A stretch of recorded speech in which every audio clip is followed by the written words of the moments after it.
IVAS is a $22 billion contract. Plan is not to put this on the heads of one person. It's to put it on the heads of every single person in the army who's bearing a rifle. Anyone who's making contact with the enemy is going to have superhuman augmented vision that allows them to never miss. So Palmer Luckey's Unreal Industries is taking over Microsoft's $22 billion AR glasses project, IVAS, for the US Army.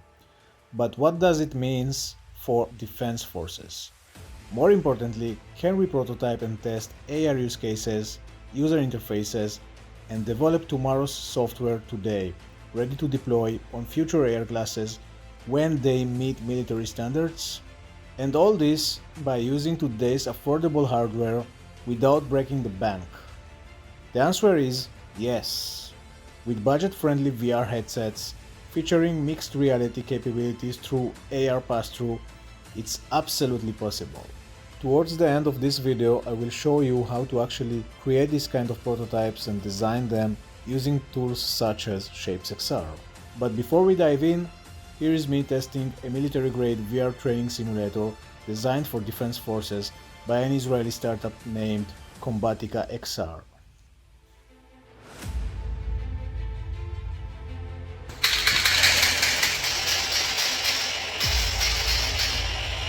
In his article, Palmer Luckey also said, quote, "Given that America loses more troops in training than combat, the squad immersive virtual trainer side of IVAS alone has the potential to save more lives than particularly anything else we can imagine building."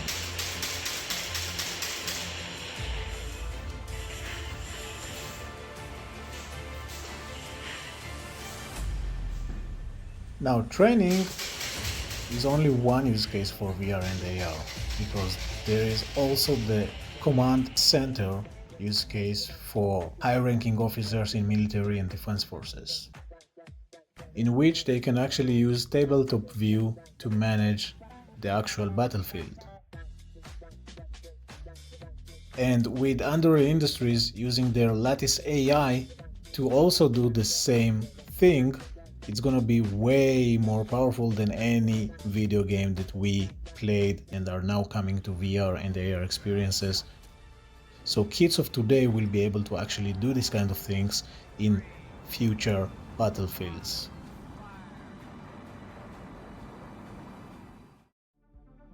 Lattice provides an adaptive digital platform for warfighters to engage with autonomous systems across this entire mission cycle, much as they do today with human teammates. This makes it possible to experiment with new tactics, develop new concepts of operation, organize our teams differently, and incorporate all of this learning and change again at the speed of modern software. This fundamentally changes how humans and machines will work together.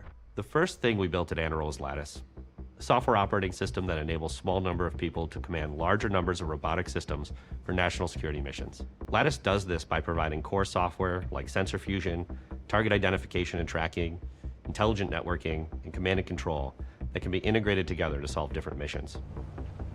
We first proved the concept on some missions like border security and air defense, and today, Lattice is now automating the operations of hundreds of robotic systems deployed in tactical environments around the world. This was challenging, but it was just the beginning. Now, Unreal Industries is not alone in this game. As you can see, Elbit Systems and other traditional defense industries are also believing in this vision. The augmented reality piece is key. Soldiers of today, they're used to playing video games and having a lot of information in their field of view. And what this provides in ENVGB is that. It really is. It's a game changer. It's turning those video games that modern day kids are used to playing as they become soldiers. They want that information and it's there. So IVAS is a program that is the modern instantiation of a very old idea. This idea that you are going to augment the vision of soldiers and give them superhuman perception abilities. You can see at night, you can see thermal signatures, you can see hyperspectral signatures, you have extraordinary superhuman hearing, you're able to mark targets in the environment without projecting anything in the environment. You can seamlessly see in your heads-up display where all of your friends are, where all of the innocents and non-combatants are, and have that all just seamlessly presented to you as if you're Superman. You can see through walls, you can see through night, you can see through fog. You are Superman. Oh, cool. You've got the Microsoft HoloLens IVAS system for the US Army on the helmet. Oh, you're talking this? Yeah. So creating prototypes for tabletop applications is relatively easy, but creating first-person VR milsims, prototypes, and shooter games is a bit more complex. So let's focus on this one today. Okay, so let's start from the beginning, how to create this kind of experience. Even if you are a game developer who is developing a shooter or milsim, military simulator, or actually developing something for, defense company.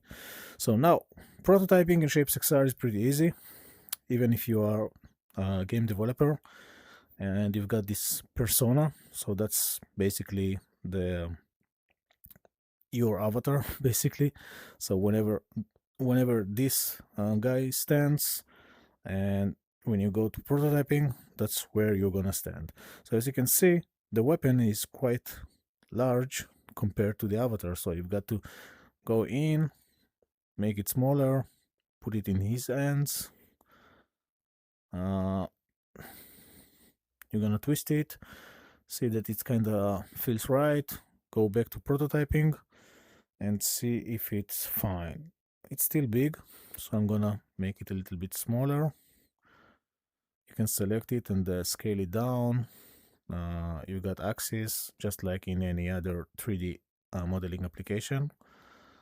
So you can actually use these things to actually, just like in 3D Studio Max or um, Blender and other applications. So the size is quite accurate. Now let's go to the prototyping section without writing a code, right?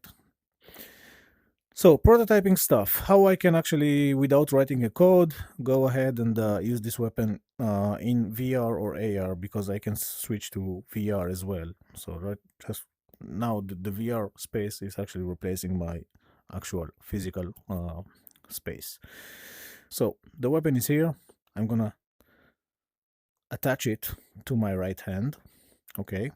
And then under prototyping, under settings, you can see that you've got prototyping section, and then you can use what is your input method. So if you use controllers, then when I start the prototyping, you will see that the gun or whatever you're designing is attached to your right hand, right? So that's not something that I wanted. I want to make the experience seamless, so immersive, pretty immersive. I'm gonna change it back to hands. And now, whenever I'm gonna go to prototyping mode, and I'm gonna lay down my controllers, you can see that I'm actually holding this weapon in my hand. There's a slight offset that I'm gonna fix, but eventually, pretty much, if you're creating a game or training simulator or prototyping something for even the military, you can see that it's already does the magic. So right now I can use this virtual gun in my hands, and it looks pretty decent, pretty realistic. There is no reflections and glossy materials, but it's still convincing. Actually, my brain actually thinks that I'm holding a real weapon in my hand. Now go back to the prototyping section, and now I'm gonna add some augmented reality stuff. So the compass actually is something that I've never saw Microsoft or Android Industries talking about heads-up displays in IVAS AR glasses for the military, which they actually invested $22 billion in.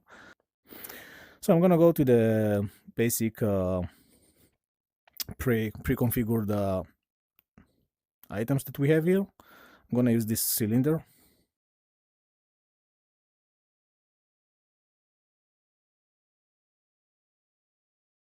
Still gonna reduce the thickness. Something like this is fine.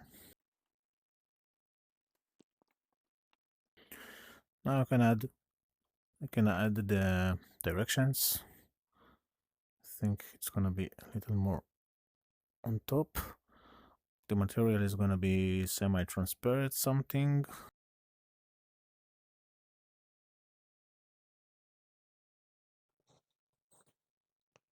gonna use the text tool for north, done.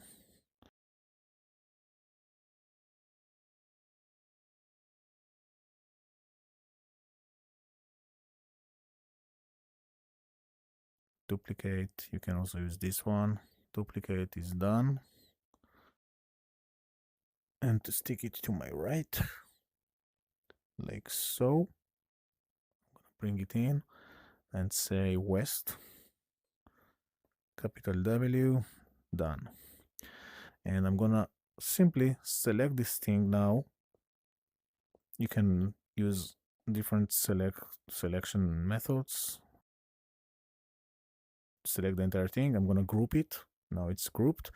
And I'm gonna say attach to the body. And once I'm gonna load the prototyping, you will see that since it's attached to my body, it kinda works. Compass, just like in some video games, some VR games. I like it. West, north, nice. The gun, we already checked it. It's already aligned to my hands. So now have some fun with AR. Use some kind of something to represent the UI we are gonna give him, this avatar, or the user actually. It's gonna be transparent, not pass-through, but let's say something like this. And it's gonna be, let's say, greenish. No, green is it's kind of night vision, so I'm gonna change the material to something like, let's use this one and reduce the opacity to almost 0. So now it's not moving because it's not attached to what? You guessed it, we should attach it to the head. So we go to this section, search for attachments, and the weapon is attached to the right hand. The compass is attached to the body, so it's always in the center. And the user interface for AR is going to be attached to the head. So let's test it now. As you can see, the greenish color moves with my head. And if I'm going to add some sort of layer, for example, footage from a drone or something, let's go IDF drone. I'm going to put it right here. Gonna attach it. And now it looks like picture-in-picture footage that actually you've seen in some video games and the science fiction movies. And currently, people are seeing in the battlefields with modern AR glasses. As for prototyping for these kind of things and simulating even AR scenarios, as you can see, it's pretty easy to do in ShapesXR, especially if you're a game developer, if you're an experienced developer, and even if you are developing something very serious for the military. So you can actually go ahead and try these kind of things. And it's pretty nice, actually. And we just did it in few minutes. So